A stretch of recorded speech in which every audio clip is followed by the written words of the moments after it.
C'était jour de budget hier à Lévis et on a appris que les taxes résidentielles vont augmenter de 2,9 l'an prochain.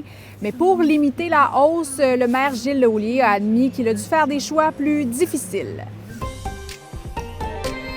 En fait, le maire a choisi de maintenir la taxe sur les terrains vacants, même s'il a imposé un moratoire qui interdit les nouvelles constructions dans les secteurs Desjardins et Saint-Nicolas.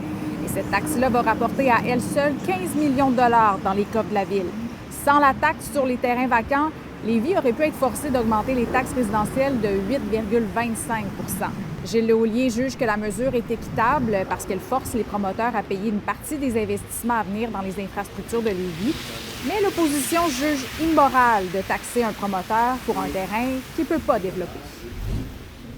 Si vous avez l'impression qu'il y a plus de trafic qu'avant, vous n'êtes pas fou. La Ville de Québec a mesuré une hausse moyenne de la congestion de 15 par rapport à 2019.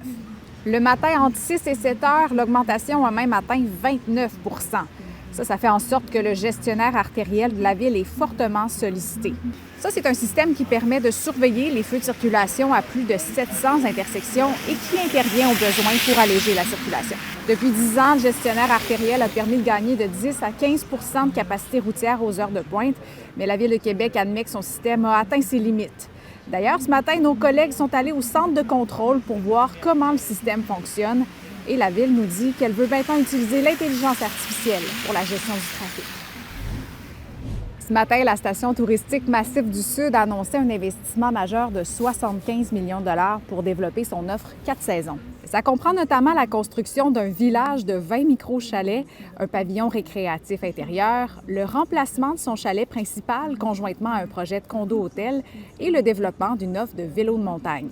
Certains projets sont déjà complétés ou en cours de l'aide, comme des travaux majeurs sur la remontée mécanique.